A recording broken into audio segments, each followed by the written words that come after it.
Welcome to Last Match Standing, the podcast where we review, relive, and rank the 100 greatest wrestling matches of all time. As always, I'm Spencer. I'm the Fallen Angel. And I'm Curry Man. Oh, fantastic. Welcome to episode number 18, part of season 1. We have just 3 episodes, really 2 episodes to go after this one as part of season 1, as we are wrapping up the first 20 matches to go on our list of the 100 greatest matches of all time.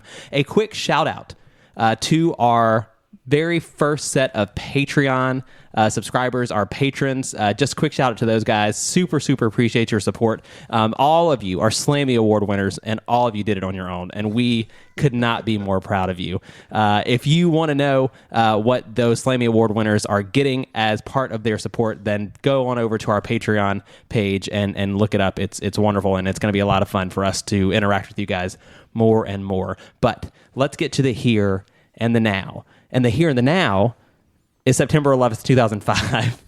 That is so not now.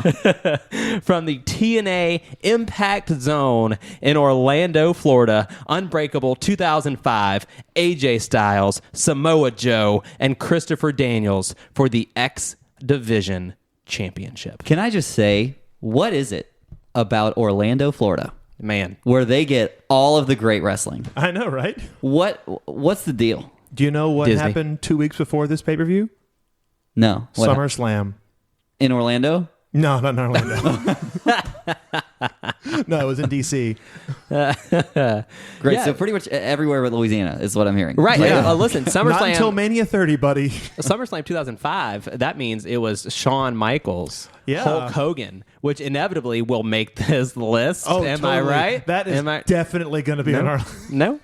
Anyone? I maybe love maybe the build. worst matches of all time. Ooh. I love the build. I love the build. You're absolutely Build's right. great. It's Shawn impersonating the Hulkster on Larry King. Oh. Right. The press conference where King gets super kicked. It was all good. Just the heel turn. The heel turn was that's still one of my favorite moments. Yeah, but Absolutely out of left field. No one would have suspected Shawn Michaels to do that. It was impactful. Well, according to all the parties, that's what Hogan wanted. He wanted 97 heel Shawn Michaels, and that's what he got. That's what he got. That match was billed as hero versus icon, right? But it wouldn't be until 2 weeks later at Unbreakable 2005 where we would really get sort of an iconic match, one that's going to stand the test of time in professional wrestling, which is why it's making this list. It's one of these matches that a lot of people, arguably, of course, say that this is the greatest match in TNA wrestling history. Oh, yeah. I mean, this is considered to be their best, which is funny because Unbreakable is considered to be one of their best shows as well. Well, yeah. I mean, earlier in the night, on the same card, you had Austin Aries versus Roderick Strong. Yeah. You had Wild. Chris Sabin, who I love. Chris Sabin's one of my favorite You love him, yeah. guys. Chris Sabin versus Petey Williams. That match has my favorite spot of all time. It's just a phenomenal card, top to bottom. You got Rhino and Raven in a Raven Rules match, which is, I mean, it's kind of your run-of-the-mill, middle-of-the-road hardcore match, but it's still Rhino and Raven, and they put on a hell of a show. But the main event Is why we're here. Yep. And it's for the X Division Championship. It's not for the NWA World Title. No. Well, they knew what they had. Yeah, right. exactly. They put this on last over the NWA Heavyweight Championship match because you've got 3 guys who made TNA, who put TNA on the map, essentially. Yeah. This man, currently wrestling on AEW roster, is part of the SCU stable at the age of 49 years old, guys. Jesus. He's 49. He doesn't look 49. He hadn't missed a beat. No. This man, still in his prime, as far as I'm concerned. This man goes by many names. Fallen Angel, Conquistador Dos, Curry Man. I'm so happy you mentioned Conquistador. Curry Man, Suicide, but perhaps most importantly, he's known as the King of the Indies. Yeah. Of course, we're talking about the one and only Christopher Daniels. Who is one of my all-time favorite wrestlers. Guys. Who at this point, coming into this match, was the longest reigning X Division champion of all time to that point. Yeah. Guys, Christopher Daniels. Daniels got his start April 1993 in promotions like Windy City Pro Wrestling. There's a Puerto Rican Fed he was in, World Wrestling Council, and he wrestled in NWA promotions. After a brief stop in ECW, he's made his way over to Japan, where he developed the Curryman character. And if you haven't seen Curryman... Oh, it's great. Oh, he's so great. He returned to the U.S. independent scene and wrestled as enhancement talent for WWF and WCW in the late 90s, early 2000s. But on January 22nd, 2001, this was an episode of Monday Nitro. Christopher Daniels wrestled Michael Modest, but whoever. Mike Modest. Yeah, wrestled somebody. Paul knows who he is. Great. Of course he does. I know who he is, but I didn't know who a single person or a trivia episode was. Be that as it may, during his match with Mike Modest, Daniels attempted a springboard moonsault, but his left foot missed the ring rope. And he was unable to push off the rope and rotate, so he botched the move and landed on his head. Yeah. And severely damaged his neck. This is a testament to the heart and determination of Christopher Daniels because, Paul, what is Christopher Daniels' most famous move? Oh, you're referring to the BME? That's correct. The Spencer? best moonsault ever. Yeah. The best That's the moonsault ever. So after botching a moonsault horribly on Monday Nitro live, he decided, you know what? I'm going to make this my best move ever. He does. I mean, after He still does it at 49. after going through all that, it's a testament to the heart of Christopher Daniels. After his developmental deals in WWF and WCW did not lead to many opportunities, Daniels found his footing in Ring of Honor, where he wrestled the American Dragon, Bryan Danielson, and Low Key in the inaugural main event episode. There was the very first main event of Ring of Honor. Clearly, Daniels has a knack for leadership because the amount of stables he has formed. Yeah, he's done a lot. I mean, it's crazy. I mean, in ROH, he forms the Prophecy. He joins NWA TNA in 2002 as part of Vince Russo's stable Sports Entertainment Extreme. Would you say that one more time, please? In 2002, he joins TNA into Vince Russo's stable Sports Entertainment Extreme. Gotta love Vince Russo with those acronyms. Am I right? Uh-huh. SEX, baby. Woo! Yep. Vince Russo, ladies and gentlemen. Yeah, we talked about the Terry Invitational Tag Team Tournament last time. Don't forget the union of people you ought to respect. Up yours! Yeah, that's Vince Russo. But Christopher Daniels, after getting out of sex, formed one of my favorite... Man, if I've heard that once around me, I've heard it a million times. Yeah. You got to do it every now and then. Right. My favorite three-man team of all time, Triple X, Christopher Daniels, Elix Skipper, and Low Key. Epic matches. The cage match against America's Most Wanted. I mean, just epic. That has like the most like death-defying spot in the history of cage wrestling with Elix Skipper. I don't know how he pulled that off, but he did. Daniels quickly solidifies himself as a contender in the X Division in TNA, and he actually, as Spencer mentioned, enters the contest at Unbreakable as the longest reigning X Division champion of all time. You know, I really just cannot say enough about how these three guys enter this match because it is so compelling. You've got Christopher Daniels, who is, like you just said, the longest reigning X Division champ up to this point. He's the defending champion going into this event. You've got AJ Styles, who at this point is a 4-time X Division champion, a 2-time TNA Grand Slam champion. And oh, by the way, here comes the undefeated Samoa Joe. I mean, those three guys with what they had going into this matchup, you couldn't have drawn it up better. I mean, these guys. How could you pick who was going to win this match? There was. That's what it was so fascinating about watching this the first time around. You know, when you're in 2005, because you don't know who's coming out on top. No, you don't. And like they describe it when the men come out. These three guys like really like define what the X Division is. Right. They really, really do. I mean, when you say the X Division, I think of these three guys. There's a couple of people I think of, but like these are the three people I think of the most. Well, we've talked briefly on AJ Styles before. We talked about the very first X Division Championship match that currently sits at number 6 out of 17 matches that we've reviewed so far. But there's one thing that we didn't mention in our last episode where we talked about AJ Styles. AJ grew up without access to cable. He grew up in kind of a broken home. It's kind of a tough life for him to start out.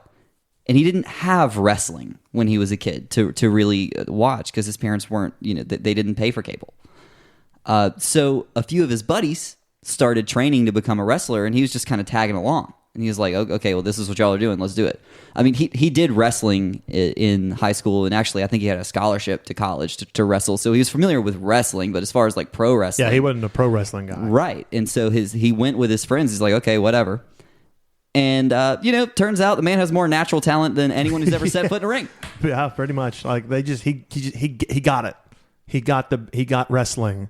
And he was not familiar with it. I mean, talk about the quickest rising star. I mean, he was, he worked in Georgia wrestling scene for a while, and he actually had a WWF tryout match. Yeah, like 2001, I think. Yeah, and he turned them down. They wanted to offer him a contract. He turned them down. Did y'all know this? And essentially, TNA and Jeff Jarrett promised him the moon. Right. And they were like, look, you could be the face of our company and you don't have to travel the world. So he was like, you know what? I can move to Nashville and, see my wife every day and be the face of your company. Sure. I would have done the same thing. He was face of our company for 10 years. And look at what we got. Yeah. I just love the fact that he's like, nah, Vince, I'm good. I'm going to go to Nashville instead. Well, you talk about the rising star that AJ Styles was. At this point in this match, he was 28 years old. He was 28 years old. Christopher Daniels was 35. Samoa Joe was 26. 26. I mean, these guys are like, especially because they're all very much still at incredible levels right now in 2019. So for them to put on what is considered one of the greatest matches in wrestling history, when two of them are still in their 20s, it's wild to me. Like, well, it's fascinating. Well, you mentioned Samoa Joe being 26. Joe started wrestling in 99. He quickly signed a WWF developmental deal with UPW, Ultimate Pro Wrestling, where he kind of had a lot. He was getting really close to John Cena, and his training partner was Cena. Exactly. And so they had this feud going on in UPW, and Joe actually captured the UPW Heavyweight Championship. And so it's looking like, man, this guy's like hot off the press, super young kid is really rising in the ranks. He's going to be the next big thing. Come to find out, he meets with Bruce Pritchard and Jim Ross. And they tell him he'll never have a future in pro wrestling. When Bruce Pritchard is asked about this years later, he cites McMahon's reaction to Joe. He was like, yeah, well, McMahon said, he doesn't look like a pro wrestler. He just looks like a fat Samoan. I was say, yeah, would you say that he's fat?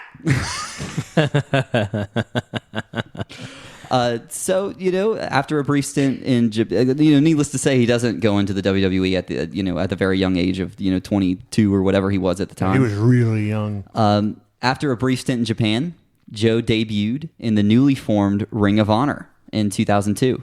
And he actually made his debut at Glory of Honor as Christopher Daniels' hired assassin. You see how this is all connected, guys? Oh, yeah.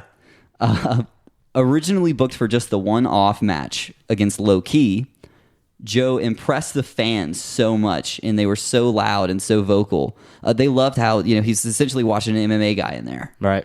He's just absolutely a brawler and hits so hard. They loved it. So Joe actually went on to become the longest reigning ROH champion of all time. And I don't know if that record still holds, but at the time it was 21 months. I would imagine that still holds. It might. That's what Jay Lethal had it for a while. He did. I don't know about 21 months. But anyway, Joe defends it in some of the craziest bouts in ROH history, including a defense against CM Punk that will most likely be mentioned on this list. Yeah. Paul, do you remember that match? I do, but I found out about that match because if you go back and watch the Best in the World documentary about CM Punk, like Punk fought to get Samoa Joe on that, and he's there. Like he got him on there, and he got like Chris Hero on there before either of them had anything to do with that company. I just think it's fascinating how like, okay, here's Samoa Joe, who at the time was like TNA champion. He's like, yeah, I'm the champion of the rival company, but I'm going to talk about this awesome feud I had with CM Punk in like 05.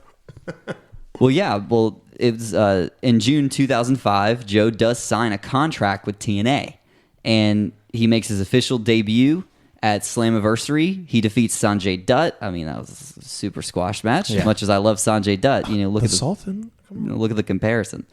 And that's when Mike Tenay dubs him the Samoan Submission Machine, and that is still what they call him today.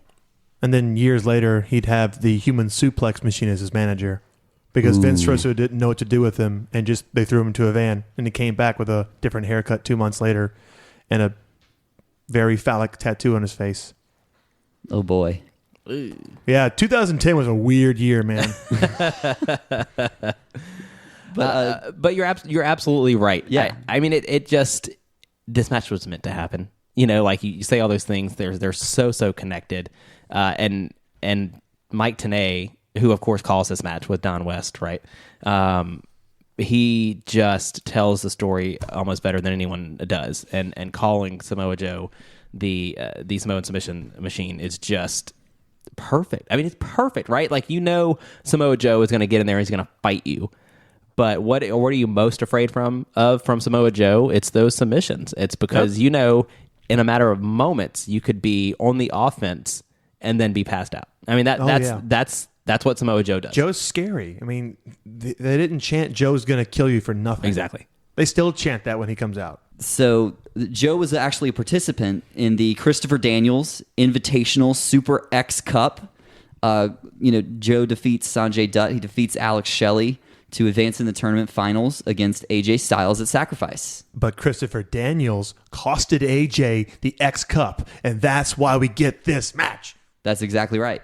Larry Zbyszko, the TNA Director of Authority, makes Daniels defend it against both men in a three-way match since Daniels thought he was going to find a creative way to avoid wrestling AJ Styles. He was like, nope. AJ's going to be in there too. And since this is professional wrestling, they are all booked together, right? Absolutely. And what I love about this, because they kind of go over exactly what you just said, Landon, in the TNA X Factors that summarize, the events that led up to this match as the entrances are about to get underway. And I love that Mike Tenay says the first pin or submission is how the X Division Championship, it'll go to the first wrestler that gets the pin or submit. And I just, it's subtle, but I love hearing the word wrestler. Yeah. I just love hearing the word wrestler. Well, it's wrong, He's not a wrestler. He's a sports entertainer, Yeah, he's superstar. I mean, he was part of Sports Entertainment Extreme. I couldn't finish that sentence. I'm sorry. I just couldn't do it. But now that we've got the lead up from, thanks to TNA X Factors, just to kind of remind you where we all are. I love how they gave us the build. Like, thanks for doing our work for us. Yeah, instead of showing a video package that's kind of what we're used to. They give you like a physical list. Like, this is what's happened leading up to it, which is kind of fun. This is only their 9th pay-per-view after leaving the weekly deal, so they were still kind of in their developmental stages here. Well, yeah, there is a video package if you go back and watch the full pay-per-view. Yeah. There's a small video package. There's not a whole lot that they put in there. It's not as well put together as some of the ones you'll see today. Right. Well, what I think is interesting is I think like around 2006, 2007 is when their video packages got really good. Mm-hmm. You want to know why they got really good? Because the guy who did the WWE ones, his son went to university in Orlando, and they fired him. So like, hey, I'm going to come to TNA, and I'm just going to give you these really awesome cinematic pre-shot. Hell, I had no idea. That's fascinating. That's really cool. But Andrew Thomas is the referee, and you know how I know that? Because they say ring announcer Jeremy Borash, good old JB, tells us. Like, why don't they do this more often? I like knowing who my official is. Boy, did I love that. It makes it feel more important. This match had huge match feel written all over it. Yeah, he comes on the horn. He says, "This match is for the X Division title. It's a triple threat, and it will be called by official Andrew Thomas." I'm like, well, how hard is that? He actually, if I remember correctly, he announces it as the TNA World X Division Championship. Correct. He does. You're right. And it's just everything about it is big match feel. And the crowd from bell to bell Well, okay, so It's here's insane. Here's what I want to point out about that. One, it's the impact zone, so it's small. There's about 750 people there. They make it look like a lot more. They do make it look like a lot more. They always shot that crowd very well. But to your point, by the time like I was done rewatching this match a couple of times, like I just sat in silence for a little while because it is so loud the entire time. The fans are loud. Iron Mike and Don West won't stop yelling at me the whole time. Oh, Don West will yell at you. Oh, I love he will Don yell, West. and it's not in a bad way. But when you watch the match several times to relive it like we're doing and really break it down, it's a lot. Oh yeah, right. It's a lot. But they do make that 750 capacity crowd sound like it's the 13,000 inside the stables. They did such a good job, And it It's does great. a lot for the match. It Honestly. absolutely does. No, I completely agree with that. But it's insane to think of what is widely considered one of the greatest wrestling matches of all time was put on in front of 750 people. Yeah. How lucky are those guys? I mean, baffling. Yeah, I completely agree. We're going to look at these matches on our list so far and the matches that will be on the list coming up. I imagine this is probably the smallest crowd of all the matches we have up there. Oh, has to be. Well, I think with the exception of the X Division 4-way. Was there less than 700 there? Or? yeah, because that one was at a Tennessee fair, Yeah. right? So Well, it was at the Asylum, Yeah. which I'm not exactly sure what that building was in Tennessee, but I know there were empty seats. Okay. So Oh, there were no empty seats here. yeah, it'd be interesting No. to see what the number comparison would be, but I'd say this is, if not the lowest, the second lowest. Yeah. Probably right behind that one. as these guys sort of make their entrance into this 750 person filled arena, Samoa Joe comes out and he's first. And the first thing you see in Samoa Joe's entrance is a poster that a fan has, one of those 750, and it just says, Samoa Joe is pro wrestling. Yeah. That's it. And they kind of lingered on that sign for Yeah. a moment, and before you see him coming out, I'm like, yep, that sums up this crowd. Like these are diehard wrestling fans. And my favorite thing about TNA crowds, there's one gentleman who's at every single one of their shows, and he always has a rally towel going.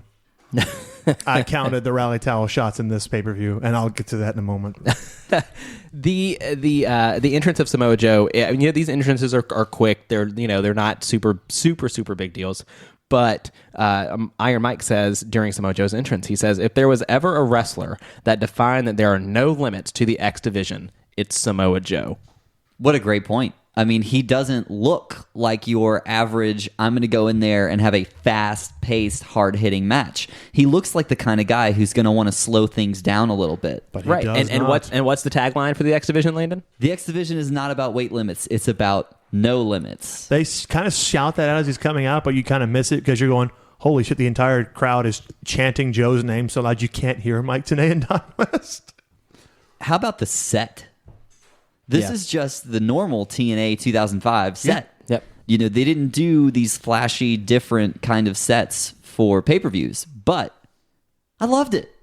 Yeah. It's a mirrored stage, Mm-hmm. so you've got the ramp and the tunnel on one side, and on the opposite side you have another ramp in the tunnel.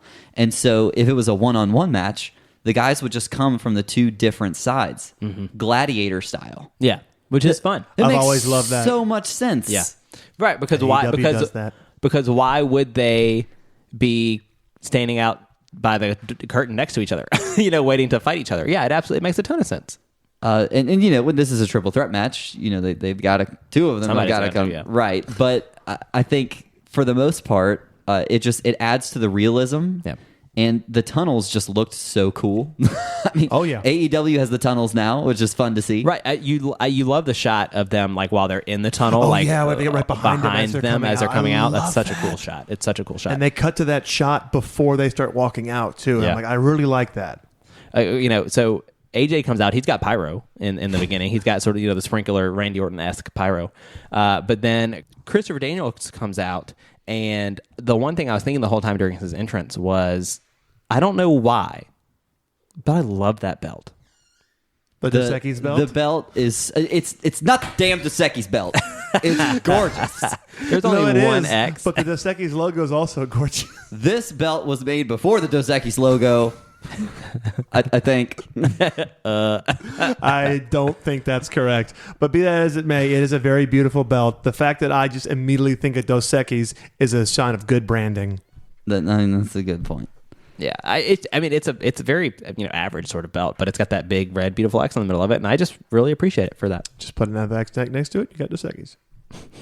I loved the belt ever since the first time I saw it. Oh yeah, it's a great belt. They didn't change the design of that belt for like 10 years. Yeah, it was a while. They didn't need to because it looked good. Yeah, completely agree. But as so many of the matches on this list do, it starts quickly. Very quickly. And I know we normally talk about favorite moments at the end, but fuck me, I love this. They immediately just beat the shit out of Christopher Daniels, and they both kick him in the back like 4 times each. So Daniels starts things off with the whole, it's my belt. You'll never take this belt from me. And they both just beat the shit out of him. It's great. I love because they just start kicking him in the back, and he's like, "Stop kicking me!" And then they both kick him in the face. Yeah, and the first 5 minutes are really just a montage of these massively loud, powerful chops and kicks. That's what the first 5 minutes is, and it's tough. I mean, it's this is big boy wrestling. So the opening of this match is actually a nod to the first ever Ring of Honor main event between Daniels, Low-Ki, and American Dragon. Which played out in a very similar fashion, which I think is just really cool. You know, Daniels gets to play the part again. Yeah. And I'm just triple threat matches, guys.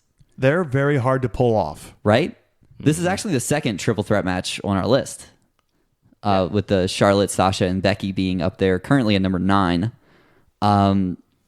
This one's a very different match from that one, I would say.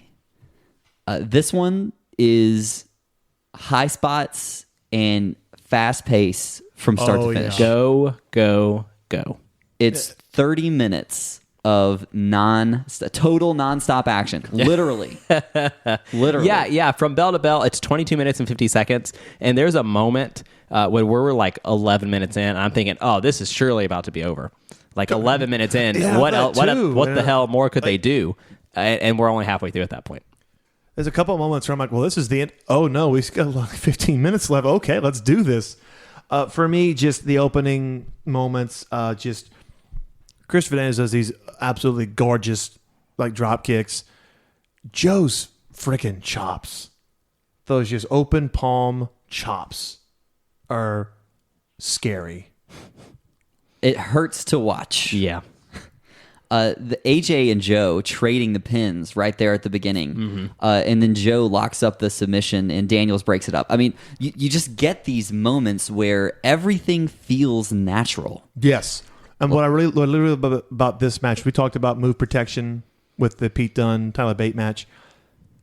There's a lot of big moves that are hit, but instead of like just kicking out, like, oh no, there's a third guy there who breaks it up. So they're protecting these moves. There's a couple of times when Joe's like, he had a clutch locked in, like, well, they have to tap out. Oh no, the other guy's just going to do a shooting star press and break it up. Exactly. Like you see these, and you get the high spot with AJ. You know, it looks like Joe and Daniels are going to, spill over to the outside. And you can legitimately see that if it was a one-on-one match, they would be like fighting on the outside and going over. Maybe they're going to do a barricade spot. It doesn't look like they're just standing around waiting for AJ to do the high spot. Oh, yeah. But favorite moment of mine is at one point, Daniels locks in a bulldog on AJ. But as he does the bulldog, he drop kicks Samoa Joe. I'm like, okay. Yeah, that was sort of his payback for the opening sequence where he gets double teamed with the low high kick from Joe and Styles. I love this. Yeah. But to your point, Landon, about them being outside, when Daniels and Joe were outside, kind of initially this first time, we're about 6-ish minutes or so into this match. He hits Joe with just an easy split leg moonsault. It's so easy. Well, I love that because he drop kicks Joe out of the ring. Then he drop kicks Joe through the ropes, and then he does the freaking like the slingshot like split leg. It's like, okay, right, and you're focused on them. You're focused on them fighting, right? Like Landon said, you're focused on Joe and Daniels fighting because that looks like that's what's happening because there's no lull. There's no waiting for Styles. So it's an actual surprise when Styles jumps and hits a shooting star press. onto them you who are almost- standing up outside the ring. Shooting Styles press. Yeah. Yeah, You almost thank forget you. he's Thank in the match. Like, oh shit, there's a springboard shooting Styles press. I'm like, oh my god. And at one point after this, AJ tries to pin Joe, and he gets a 2, and we get excellent commentary. Yes. Mike Tenay says, "I don't believe he had proper weight positioning to pin a 280-pound man." Done. Oh, yeah. Done. I had to pause it, rewind it, and watch that part again. Oh yeah, exactly. Because There's a lot of moments like I love that. I mean, it absolutely sells this. Yeah. I mean, we all know wrestling. Like we get it. Okay, Yeah. we get it. But whenever you have somebody like Mike Tenay in there that says these little details and breaks it down, it's so much easier to suspend your disbelief. It really is. All right, well, another favorite moment of mine is at one point AJ has both guys in a corner. He's like doing the running forearm smashes. So he does one to Joe, then he does one to Daniels. But when he goes back to hit Joe just catches him and does a snap belly to belly overhead. Oh, And I'm like, and it took Vince 10 years to hire this guy? right. It's quick and vicious. So one of the most iconic moments of this match, I'm sure a lot of people think of this moment in particular whenever, anytime you see like highlights or something, this is what you think of. Daniels, monkey flip Styles into Joe.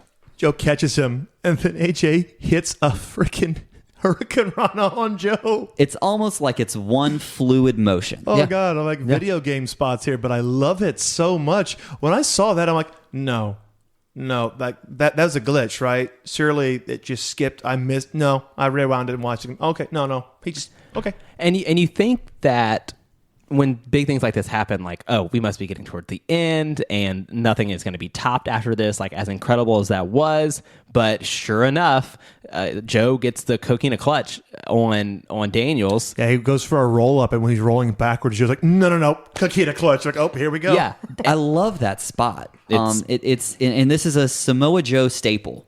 It like is. there are a lot of times where people like go for a victory roll or something like that, and Joe is able to push their legs out for under them and drop them into the Just coquina coquina clutch. clutch. And like it's like, oh, that's it, done. Match is over. And like you said, we're like barely 10 minutes into it. We're like, okay, middle of the ring, Daniel's going to tap out. And then before you realize, AJ hits the fucking spiral tap. He could have done anything. He could have just kicked him. No, we're going to get a fucking spiral tap. That's fair. And at this point, Come on. we see the rally towel. Not one. Same guy. 2 towels. Oh, busting him arm. out. We're not even halfway through the match. One arm is slightly higher than the other. He's got 2 towels going. I'm like, yes. And the "This is awesome" chants. Yeah. I mean, you didn't hear "This is awesome" chants in like every other match like you do nowadays. Back Right. then, those were reserved for the best of the best moments. And Oh, that's what yeah. was happening. And we're not even quite to the halfway point. I'm exhausted already. The sense of timing from all 3 of these guys is absolutely impeccable.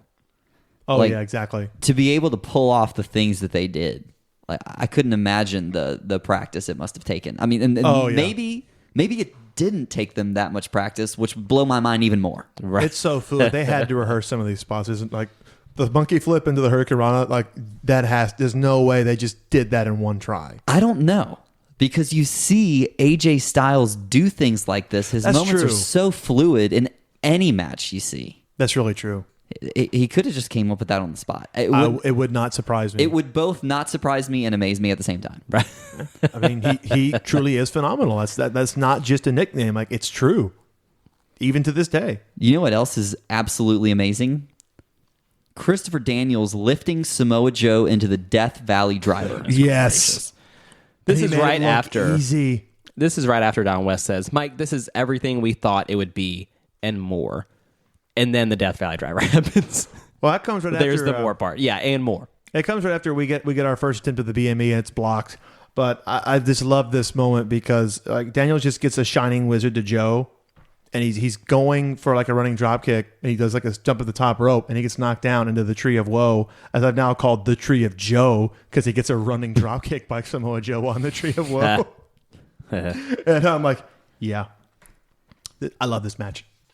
There's a really subtle moment where AJ tries for a suplex and Daniels grabs the rope with his leg. Yeah. And I mean, maybe you've seen something like this before. Typically, when someone's going to try and go for a suplex and then they block it because they wrap their leg around their opponent. They're just like, nope, nope. Daniels grabs the rope behind him, which I don't remember seeing that before. I don't know if we mentioned this, by the way. It's the 6-sided ring. Yes. Correct. That's important to note in case you were trying to envision it in your mind, and if you hadn't seen a lot of TNA, because the last TNA match we talked about, it was the 4-sided ring. Exactly. It was just the regular it's ring. Pretty 6 sides, and I just gotta say, I love the 6-sided ring. It's perfect. I absolutely agree. I really love the 6-sided ring. I think a lot of fun. it allows you to do some things that you can't do in a 4-sided ring. I mean, you can't do the pounce. You can't do the pounce, not the same way No. anyway. You need Marcus that. Corvon tried, but it's just not quite did. the same. But also, a lot of people don't think about it. You have more space to work in a 6-sided ring. There's more mat. And so you get to see some fun things, particularly in these multi-man, when it's more than two people in the ring at the same time. A lot can be going on in a 6-sided ring, and it's fun to watch. AJ and Daniels have a great back and forth exchange. Yeah, they both go for like springboards on the outside. Like, nope, you're not going to hit me. Nope, you're not going to hit me. And when they're not paying attention, Joe just does a twisting suicide dive. So I love that, because now we've seen Christopher Daniels hit this big strong man move, this Death Valley driver on Joe, this much bigger guy.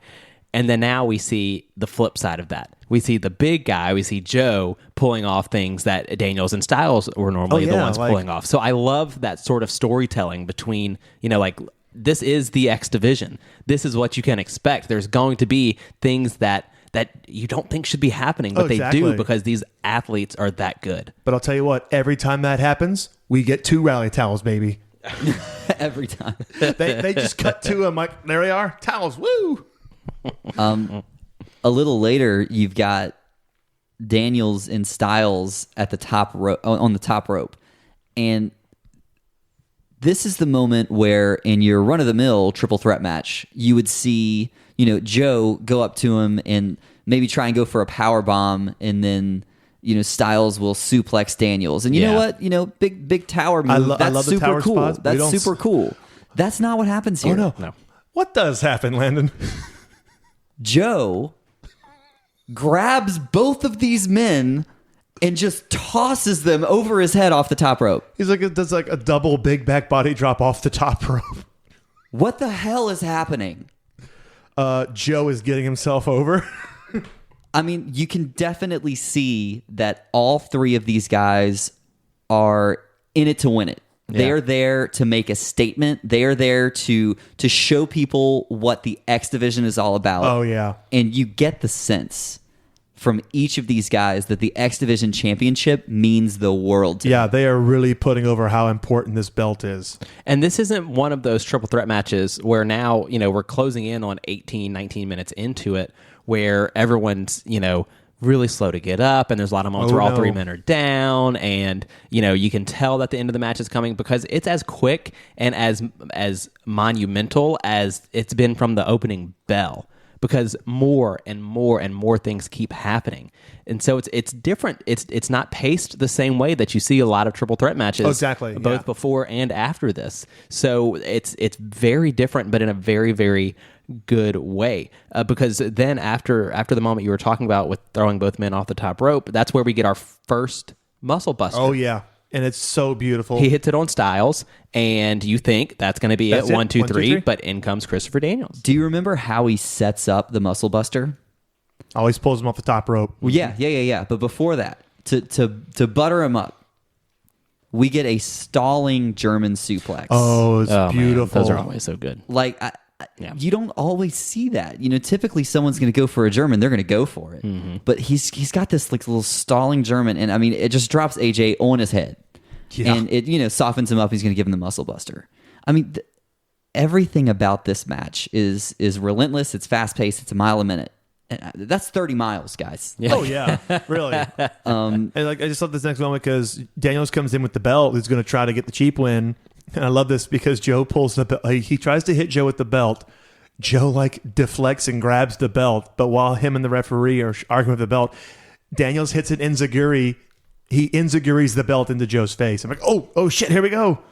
It was a great exchange. And, a lot of people will argue that was kind of an unwelcome moment, right? You have all this really great wrestling happening in the ring. Why do you have to bring an outside, belt? It's psychology. It's Daniels character. is getting frustrated. Yeah. He wants to put these guys away.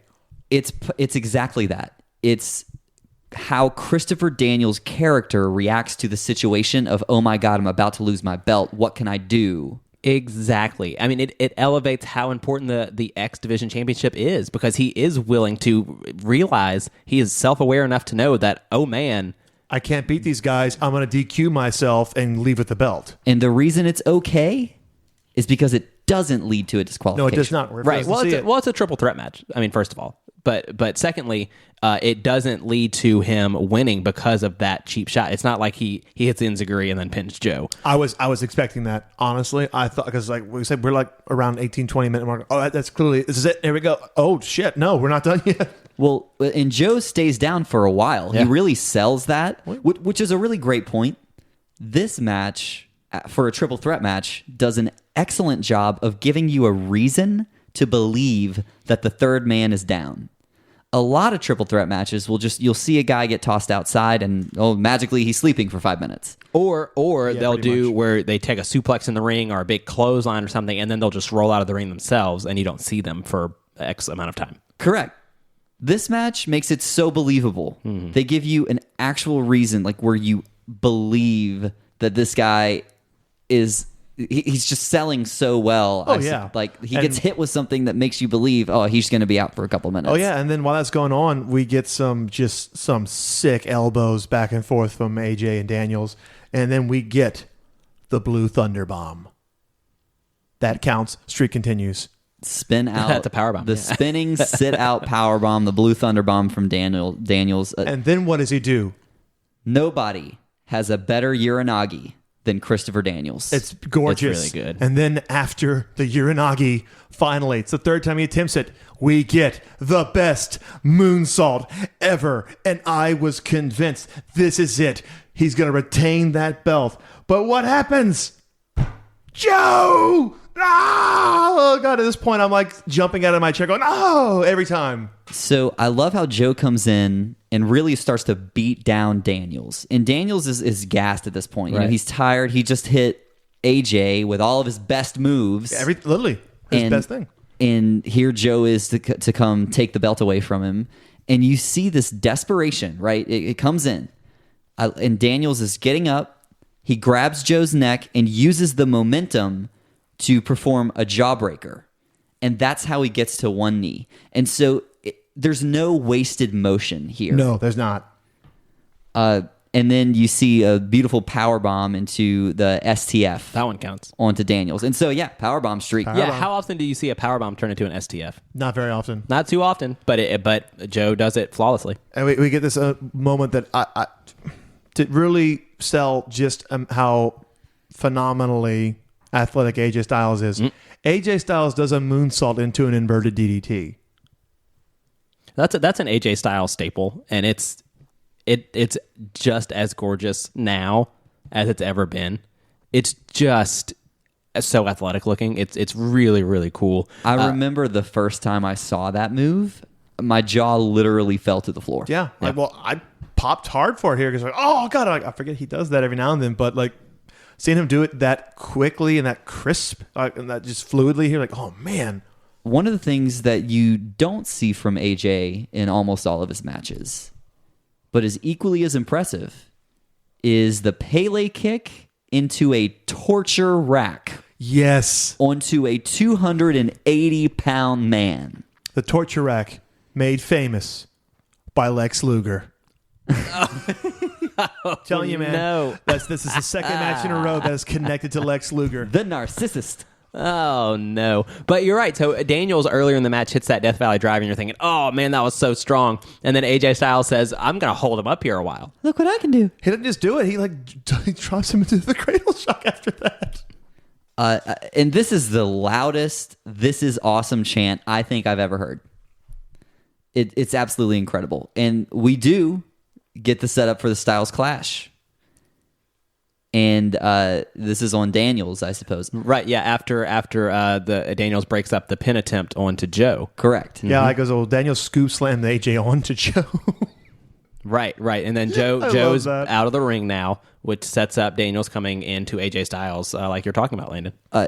It definitely would have been the end of the match. Like, I literally thought that Styles Clash was going to win it. Oh, yeah, the full Styles Clash where he like drops him and then just rolls over, already has him in the pin. Joe comes in, and I'm like, oh. Yeah, Joe breaks it up, and the camera pans ever so slightly to where you can see that the belt is still in the ring. It is, and I was expecting the belt to come into play, and I was shocked that it didn't. But for me, it's a reminder that this is what it's all about. It's for that belt. So it makes it even more okay for me that Daniels brought that into play. Yeah. I just love how then like Daniels just whiffs Joe out of that ring like he's just like a bag of rocks, and he sets up for the Angel's wings.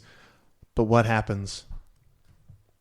AJ Styles has the most beautiful and the most perfect counter for the Angel's wings into probably the most innovative pin I think I've ever seen. Oh, yeah.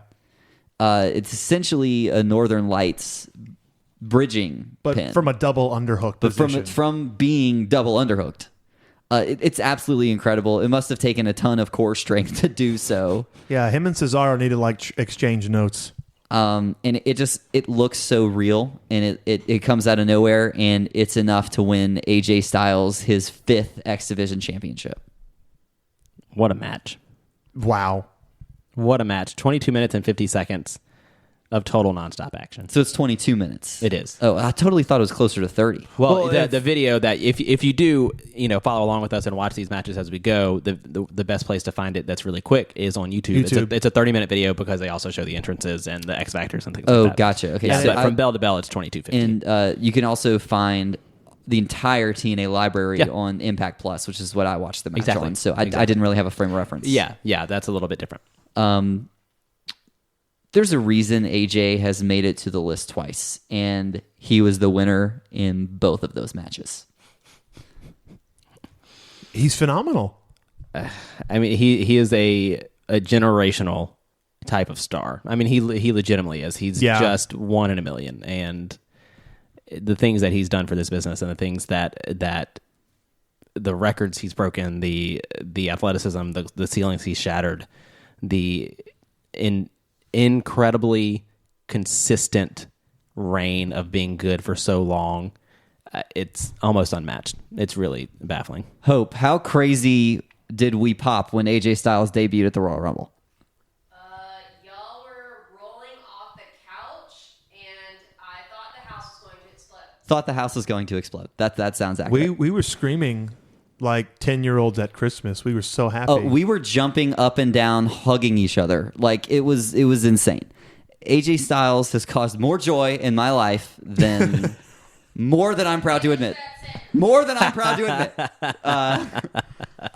But the feud between these three would continue for months after this match. At Bound for Glory, AJ defeats Christopher Daniels in a 30-minute Iron Man match to retain the X Division Championship. At Against All Odds on February 12, 2006, Daniels, Joe, and Styles competed in another three-way match for the X Division Championship. Then champion Joe gains the pinfall to retain the title. The three competed again, but this time in an Ultimate X match at the Destination X pay-per-view on March 12, 2006.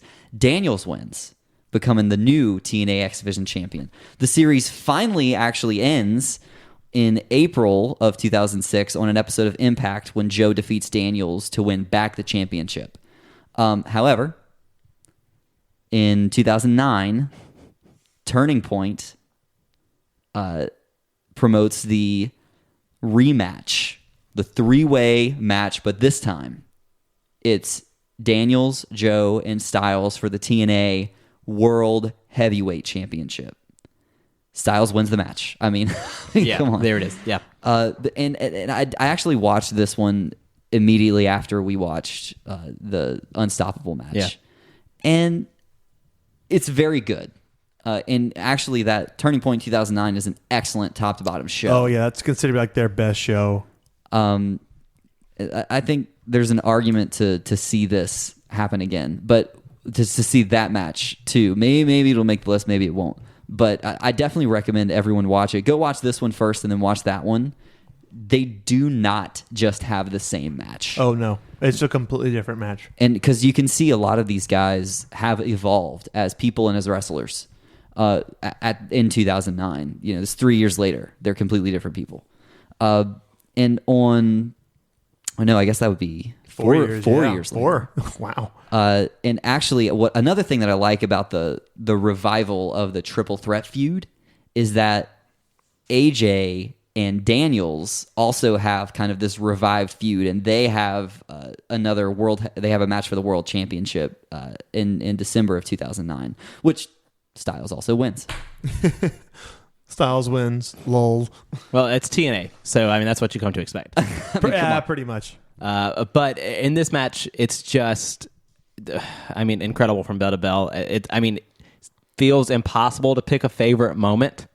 But Paul, why don't we start with you? My favorite moment, 3 letters, BME. That best moonsault ever. Fair enough. Oh yeah. No, that entire like last 2 minutes, that frantic sequence that was just move reversals. How's Joe gonna lock in the Kikita clutch? Holy shit! Fucking double big back body drop off the top rope. Freaking like reversing suplexes into the Kikita clutch. Like it's just great. Power bombs, kicks, punch. It's just great. Like I love this match. Gonna be honest, I had never seen it before. Wow, that's really interesting. I had seen the Turning Point match, but I'd never seen this one, and I was not disappointed. I was very, very pleased with this one. That's for sure. I mean, hard to be disappointed with this one. This is one of the greatest matches of all time, and that's why it's on this list. As far as favorite moments for me, yeah, Spencer, please get your favorite moment out before I skip right over it. Right. Thank you very much. I appreciate that. I would say the monkey flip into the Hurricanrana is just bonkers. I mean, it's totally out of this world. And then shortly thereafter, we get the spiral tap that breaks up the Samoa Joe clutch. I mean, it's just stupid. Yeah, that's what I would say. Stupid, awesome. Yeah, what? no, like in the best way. In the best way. I still can't get over the Angel's Wings reversal into the double underhook Northern Lights suplex. I can't get over it. And he just holds onto Daniel's arm so he can't break it. I'm like, it's so smart. It's everything that I want from wrestling. It's something that I've never seen before. I may never see it again. It makes this match so special. I mean, considering nobody else uses the Angel's Wings as their finish, you're probably never going to see it again. Hey, here's a quick little trivia question for you after this match. How many pin attempts were there? Oh. Just take a guess. How many pin attempts? 12. Landon? 3. 20. Oh my God, really? But it doesn't feel that way, right? No, it doesn't. Really doesn't. Doesn't feel that way. There are 20 pin attempts, most of which are broken up. Well, yeah, because right? There's not a lot of kickouts. I'd say probably match. about 19 of them. Yeah. There's not a lot of kickouts. There's not a lot of like, he gets to the rope. There's a lot. Moves are broken up because like they want to protect him. But I think that speaks to how, like Landon said, there's very little wasted motion. Because a lot of times you'll see all these pinfall attempts and they feel like wasted motions. Like obviously you're not going to pin them at that point, so you're just doing that because maybe that's what naturally, like in your mind, you would do if this was legitimate.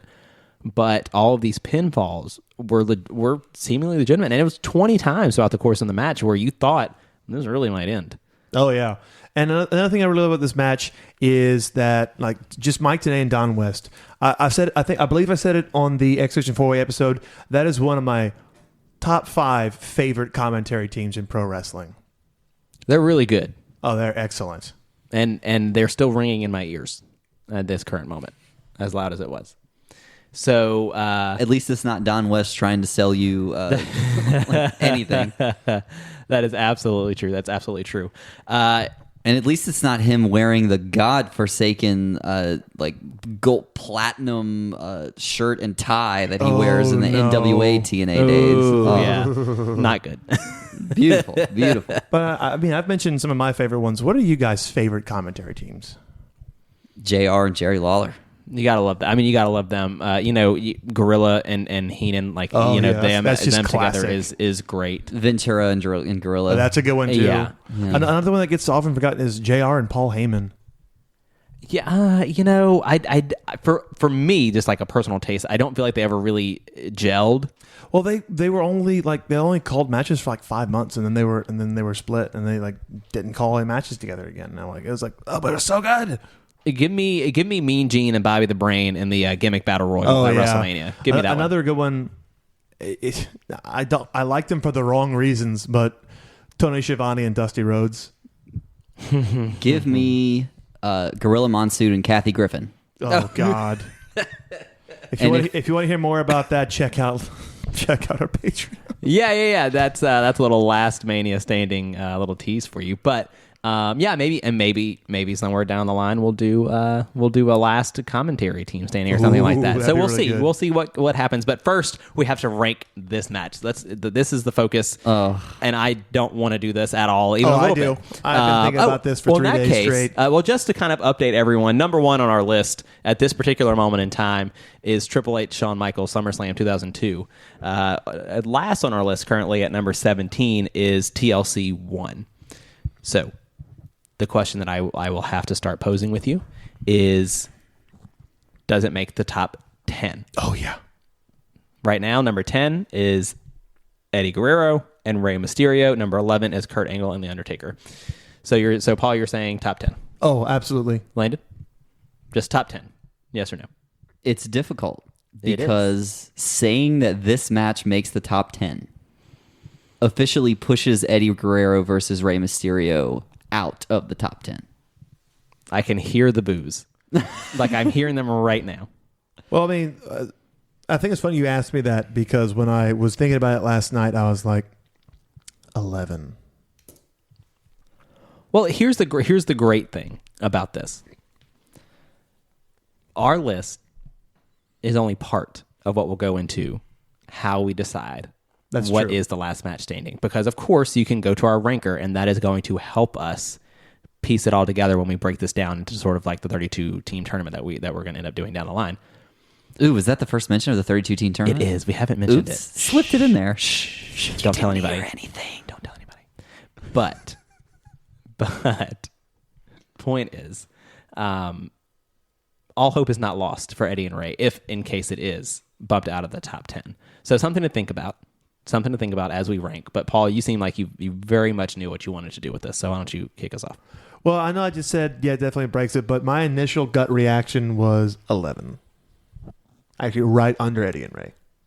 That was my initial gut. Like, yeah. Is it still there? That was your initial. Is that still how you feel? The thing about it, yeah, because I mean, I even wrote it down, and I'm like, after looking at the list, I'm like, yeah, I put it right there, like right behind Eddie and Rey.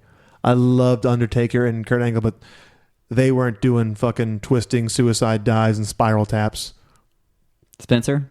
Oh, man.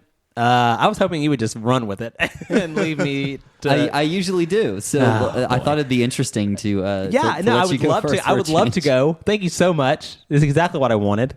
Here's the thing. I love it when a sentence starts with "here's the thing," and a lot of Spencer's sentences start with "here's the thing." They do. They absolutely do. A lot of my sentences. Apologies with that. But the thing is, Landon, one of the things that you like to do when we start ranking the matches is what is it most comparable to, and in this instance, it is obviously most comparable to the X Division 4-Way, which is ranked at number 6, and I find myself in a bit of a pickle because I think this match is better than that one. But I don't think it's better than some of the other ones that are a little below it, which is a little bit wild. It's a bit of a conundrum. I'm aware. Yeah, I was actually thinking about that too. I'm like, wow, I really like this match. I think it is better than some of the matches that are ranked higher than it. But a lot of those matches, it's not just like what we saw bell to bell. A lot of it is the long-term implications, just the overall presentation of like what they're fighting for. Why is it so important? This one, as we stated, like, oh man, oh my God, this match is so far ahead of its time. It's like supposed to be one of the best TNA matches of all time. But like you kind of told us, like the breakdown of their feud. Like, if this was like the big blow off finale, like, oh my God, we know who the best man is. These guys feuded for another 4 years, and they all traded wins. So we never really got the answer who was like the superior of these three. But you talk about the legacy it leaves behind. Like, yeah, sure, the feud continues, but this is largely considered the greatest match in TNA history. Like, that's the legacy of this match. Exactly, yeah. So even though it isn't the deciding factor of this feud, like some of the matches on our list are, this could be the deciding match of an entire promotion. That's true. Right? And I think that's a super big deal. For me, like my personal taste with wrestling matches, and this is why this list is subjective, because all three of us have very different tastes in wrestling, and all of our listeners have very different tastes in wrestling. But because of that, it lacks some story for me, just because it is so much action from bell to bell. You really don't get a breather, and in some instances that's a great thing. But for me, I think it could have benefited from a breath or two throughout the match. I'm gonna put it at 6, right above the X Division. That's what I'm gonna do, and I love this. And then I will end my turn. Landon. Okay. So if we're looking at things to compare it to, I think it's easy to say let's compare it to the X Division Championship 4-Way. If you do that, you fall into the trap of saying, well, this match is better than the X Division 4-Way, but it's not as good as. So yes, that is the exact trap I fell into. Exactly. And so I also fell into that trap until I got to thinking, well, is it most similar to the X Division Championship 4-Way, or is there another match on the list that it's more comparable to? And staring me dead in the face is another triple threat match. I was thinking about that too last night. So let's start at number 9. Okay. Charlotte versus Sasha versus Becky. Okay. I do think it is a better put together match than that one. I think the implications of the Charlotte versus Sasha versus Becky are arguable. You know, we're still kind of seeing how that is playing out, you know, currently. You know, Eddie versus Ray is under that match, and while I think the Eddie versus Ray match is wild, this one goes a little bit farther and does a little bit more for me. So the next one up, which I also believe is similar to this match in a number of ways, is Nakamura versus Kota Ibushi. The Nakamura Ibushi match is another one of those where it was like, how much story really went into this? Yeah, like they beat the piss out of each other, and I had to remind myself I was watching pro wrestling and not like MMA in that one, and they do some crazy shit in that match. But once again, that one did kind of like, I need just a little bit more story. But two things that both of these matches, the Nakamura Ibushi match and this triple threat match, have in common is that there's really great characters. Mm-hmm. There really are. So for what it does lack in story in some instances, it does make up for in a lot of ways with character. Right. And so I think overall this match goes over Nakamura and Ibushi for me, even though I think that's probably the most similar thing on the list to it. When we get to number 7, which I'm assuming is the most controversial positioned match on our list. I don't think so at all. I think it's right where it belongs. I can I agree with you as far as if I can, you know, what people might think of that one. Trish Stratus versus Lita is an iconic match for a number of reasons, not the least of which are selfish personal reasons. But it's mainly the match that defined an era of women's wrestling and what wrestling could mean to so many people. It meant that women could main event wrestling. It could mean that women could main event Raw. And we're still obviously seeing those implications play out. And I know I sound like a broken record. We say this all the time on the show. The triple threat match that we just talked about for an hour and 4 minutes Did main event when the X Division got put in the main event over the NWA world title, which is arguably the most prestigious title in wrestling. And it defines an era. I mean, when I think of TNA, I don't think Impact. I don't think Abyss. I don't think Hogan and Bischoff and whatever it is now. Like, I don't think of those things. I do think of Jay Lethal and Ric Flair having a Ric Flair off. Okay, that's hysterical. It is. It's a hysterical moment. But what I think of is the X Division and AJ Styles. That's what I think of. That's what I've always thought of. And this is the best match out of that. Yeah. And I would say the Trish Stratus versus Lita match is maybe not the best Trish Stratus versus Lita match that we get. It's not the best Lita match. It's not the best Trish Stratus match. Mm-hmm. But what it is one of the most important matches in women's wrestling history. Agreed. And so I'm struggling putting it over Trish Stratus and Lita, just knowing what that moment does for the overall world of wrestling. And to know like the kind of stage that it was on. Like, we talked about this match being in front of 775 people. And sure, it got 5 stars from Meltzer. Did Trish Stratus versus Lita get 5 stars from Meltzer? No. I doubt it. I think they got 3.5. But we all know by now, if you listen to any episodes of this podcast, this show does not revolve around that star rating. I thought we loved Meltzer. It has nothing to do with how we feel about him. It just has to do. It's all about where we think it ranks in the 100 greatest wrestling matches of all time in our subjective world of last match standing. Yeah. Yes. And I can't put it above Trish Stratus and Lita, thinking about the gravity of the situation behind that match. don't? So I would put it at number 8. Okay.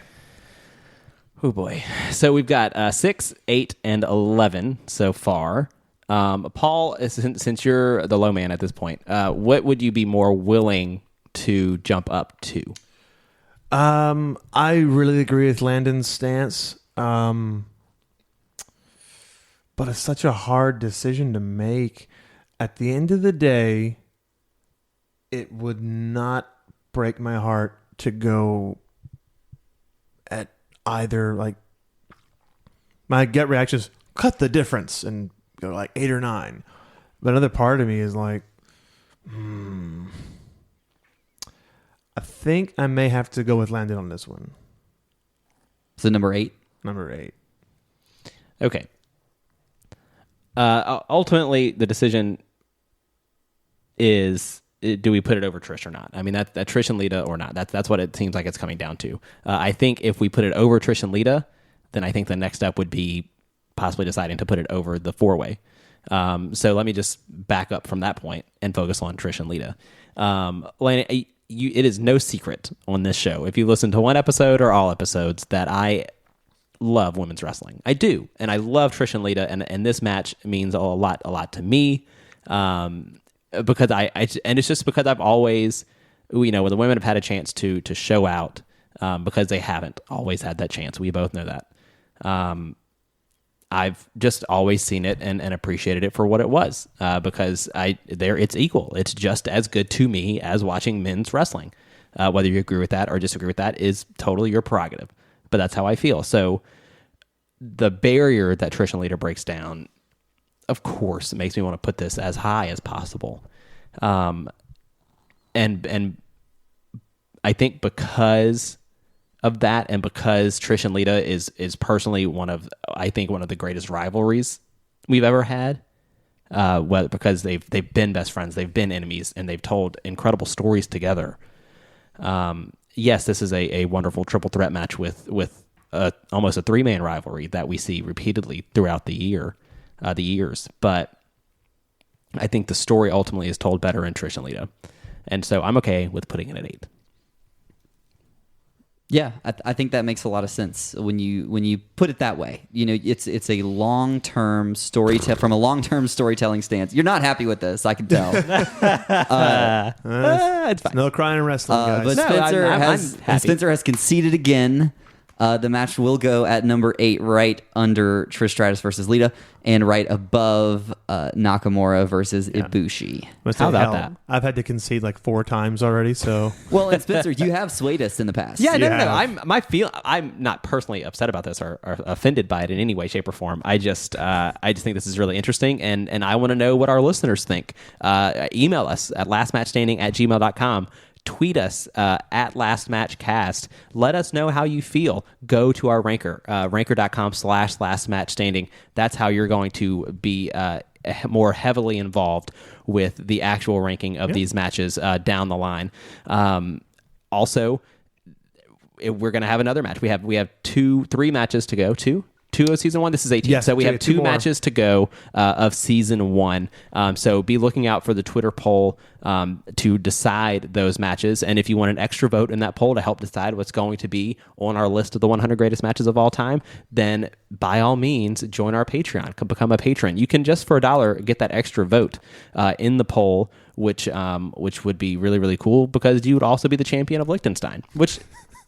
I mean, nothing to shake a stick at. So, if you'd love to check out our Patreon page, we would love to have you and look at all those really cool things that we are offering you with each tier. But either way, we continue to love all the support, all the interaction with you guys. We want to hear from you. We want to hear if you love this match, if you think it's the best of all time, if you think it should be number 1, if you think it should be number 18. We want to know about it because, damn, as hard as it was to rank this match, it was a hell of a lot of fun to watch. And it was a hell of a lot of fun to relive with you guys. Oh, yeah. That was really fun. I can't tell you how many people recommended this match. I mean, I think Over and over again. Yeah. probably more than any other match we've done so far. We've gotten this one. So we were super pleased to see that our patrons voted for it and our Twitter followers voted for it. It's finally on there. It's at number 8. And, I'm really excited to see what's next. Yeah, and the fact is, even if we couldn't agree on where it went on the list, we can all agree that this match deserves a spot on this list. And Definitely. for that, we're appreciative for the suggestions because it was a damn good one. But we don't know what year we'll find you in next week. We don't know what arena we'll be in, whether there's going to be 750 people or 100,000 people. But we do know we'll be covering one of the 100 greatest wrestling matches of all time. And until then, I'm Spencer. I'm Paul. And I'm Landon. And this is Last Match Standing.